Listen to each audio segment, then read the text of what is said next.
we are going to discuss regarding the plant kingdom.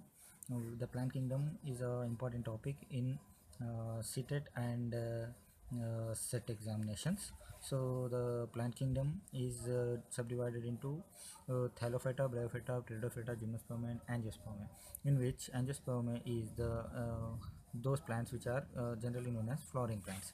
So in flowering plants, generally there are two systems which are this can be classified into two systems, that is, one is shoot system, second one is root system.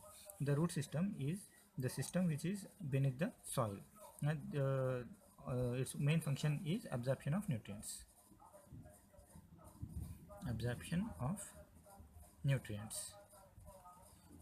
and also support. This is embedded into the soil.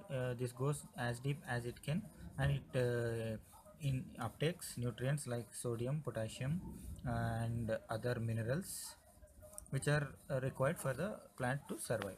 Apart from that, the system which is above the soil is known as shoot system. Shoot system consists of stem and then leaves, flower and also stem, leaves, flower, etc. Okay, so in this, first thing is parts of leaf. Okay, so basically leaf is generally divided into a base,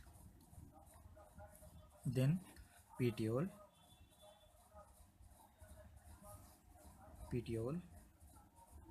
then lamina, which is also known as blade.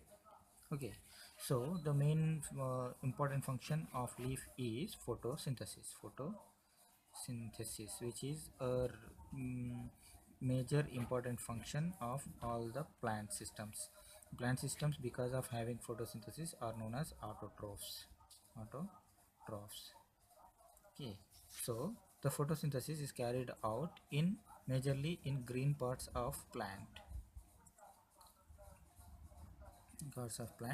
and majorly in any plant the most greenish part is leaf. Okay, why these are green means because of the presence of a pigment known as chlorophyll. Chlorophyll is the pigment which is responsible for green color and also photosynthesis.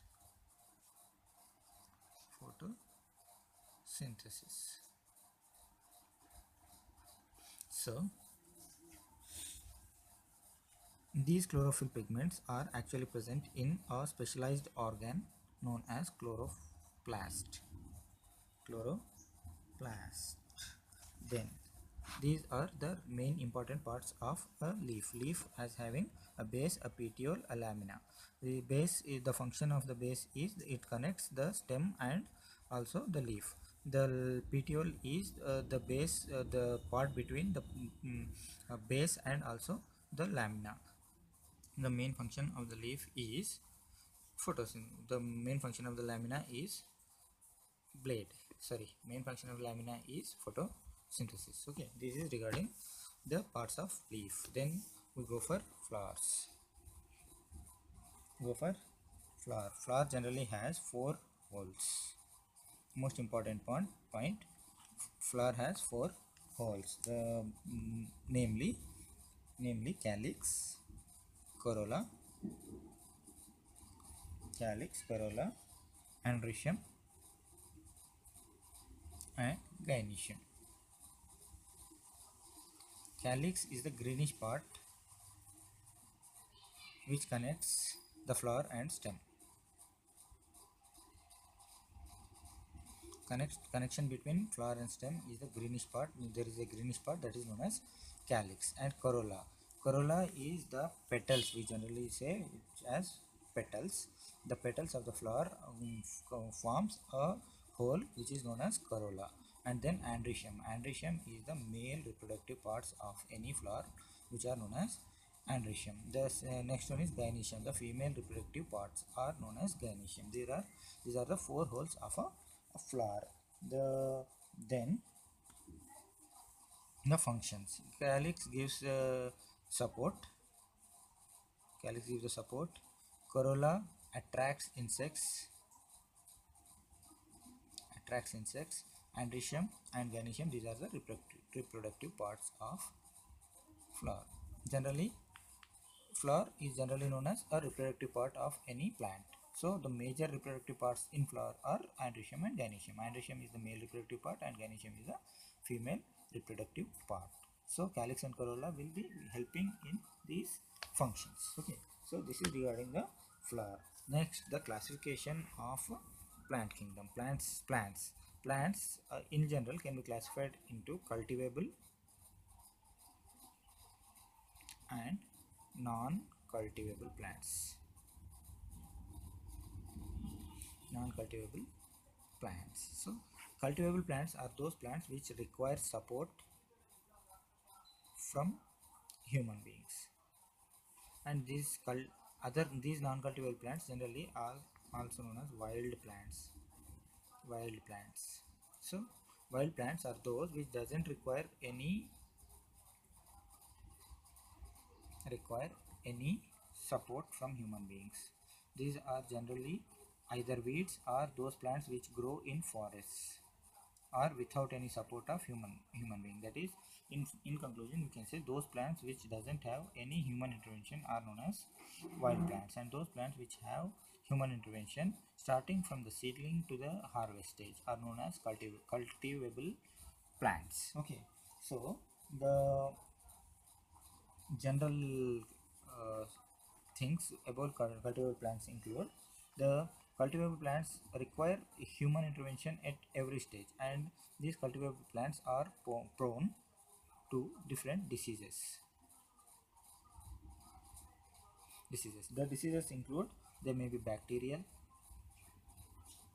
fungal, insecticidal, insectoid. These are the diseases which generally will be coming to the cultivable plants. But whereas for wild plants, generally there are very less amount of bacterial, fungal, and insect diseases which are reported.